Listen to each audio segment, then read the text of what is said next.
Sebelumnya, atas kesediaan Kakak untuk meluangkan waktu dalam wawancara ini. Perkenalkan, nama saya Adnara Diroma, NIM 083, dan saya Vera Andika Loka, NIM 073. Kita dari kelas D, Prodi Perbankan Syariah, Fakultas Ekonomi dan Bisnis Islam. Saat ini kita akan melakukan wawancara dengan tema pendidikan yang berjudul Peran Pendidikan Genre dalam Melakukan Literasi. Sebelumnya bisa perkenalkan diri terlebih dahulu Kak, dan kita tahun berapa Bu? Oke, dari saya dulu ya. Nah, baik, nama saya Muhammad Alvin Saputra, saya asal dari Kudus dan saya kebetulan sebagai duta genre tahun 2025. Oke, selanjutnya saya. Halo teman-teman Kak Vera dan Kak Evina. Perkenalkan, nama saya Gita Dwi Haryanti. Saya dari Duta Genre Kabupaten Pati tahun 2023 dan Duta Genre Kabupaten Kudus tahun 2025. Jadi kita sudah bersama narasumber kita yang akan kita wawancarai mengenai peran pendidikan genre dalam melakukan literasi. Baik, langsung pertanyaan saja ya Kak. Untuk pertanyaan yang ingin saya tanyakan, menurut Kakak, apakah genre itu? Dari aku dulu Kak Alvin. Oke. Jadi genre itu adalah generasi berencana Kak. Sebenarnya kita semua itu generasi berencana. Tapi mungkin kalau dari kita itu sebagai duta genre, bahwa genre itu adalah program di bawah naungan BKKBN, yaitu Badan Kependudukan Keluarga Berencana Nasional. Seperti itu yang ditujukan untuk siapa Kak Alvin? Yang ditujukan untuk remaja yang paling utama Mbak Gita, dan ditujukan untuk remaja untuk menyuarakan tentang isu-isu kepemudaan dan kesehatan reproduksi Mbak Gita. Mungkin ada yang tambahin lagi Mbak Gita? Ya benar sekali Kak, sebagai kita duta genre itu memberikan informasi tentang perencanaan kehidupan berkeluarga, terus menjaga kesehatan reproduksi, terus adanya pernikahan dini juga ya Kak ya. Kalau di genre itu pernikahan dini, pernikahan yang sudah dianjurkan dari pemerintah itu kira-kira berapa tahun ya Kak? Untuk yang perempuan itu minimal 21 tahun dan yang laki-laki minimal 25 tahun yang telah dianjurkan oleh dinas yang Menteri Sosial. Kakaknya berapa tahun? 19. Berarti belum 19. Berarti belum boleh nikah dulu ya Kak ya? Jangan nikah dulu. Untuk pertanyaan selanjutnya nih Kak, bisa diceritakan sedikit tentang tugas dan tanggung jawab Kakak sebagai duta genre itu apa aja? Mulai dari aku dulu ya Mbak Gita ya. Alvin.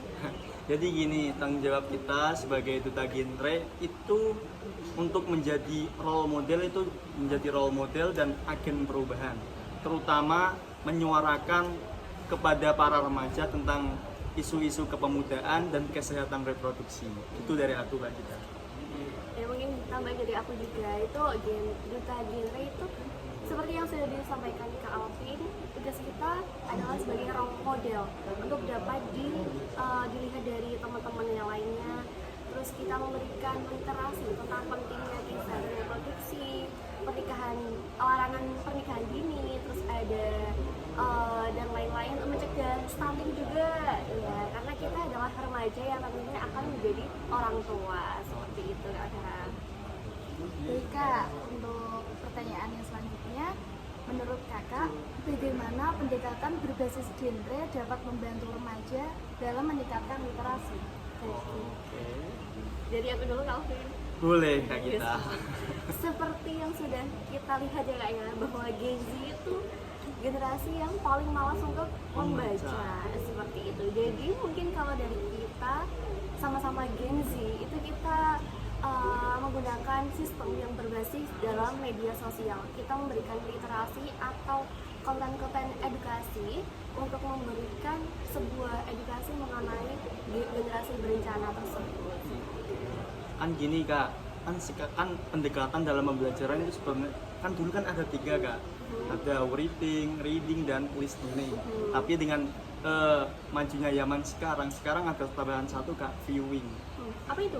Viewing itu melihat. Nah kita bisa memanfaatkan dari platform-platform sosial seperti media sosial, dan lain sebagainya Kak. Nanti kita bisa membuat konten yang menarik supaya bisa menjadi pengganti bagi buku-buku bacaan itu Kak kita. Jadi dialihkan untuk pembacaan Melihat ya, menonton ya kita. menonton. Seperti itu Kak Vera. Seperti itu Kak Vera. Baik Kak, untuk pertanyaan yang terakhir, apa tantangan utama yang kakak temui saat mengajar remaja untuk meningkatkan literasi melalui pendekatan berbasis genre ini Kak? Tentunya ada ya Kak Alvin ya. Sebenarnya ada juga. Tapi mungkin yang menjadi tantangan kita kali ini sebagai kita genre itu tentang tradisi Malas malas membaca. membaca tentang generasi Gen Z saat Gen Z. ini.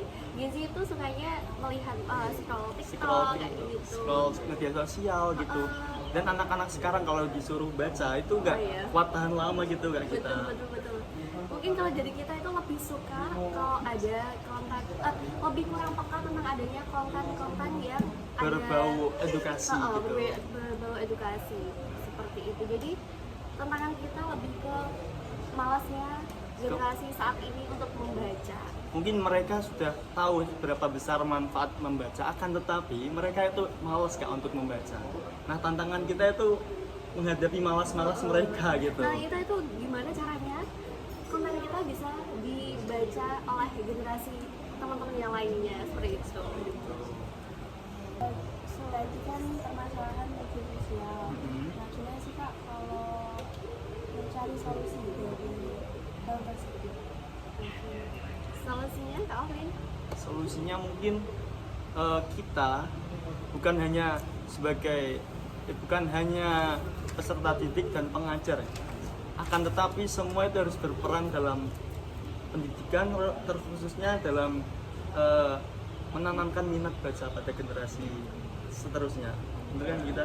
Jadi semua masyarakat itu bertanggung jawab untuk menanamkan atau menambahkan minat baca bagi generasi sekarang. Gitu. Lebih ke menyadarkan kepada remaja tentang pentingnya membaca gitu ya. Pentingnya membaca. Oke, seperti itu.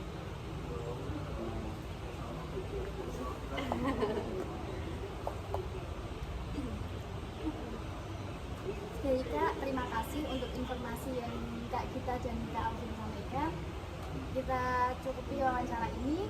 Terima kasih. Wassalamualaikum warahmatullahi wabarakatuh. Waalaikumsalam warahmatullahi wabarakatuh.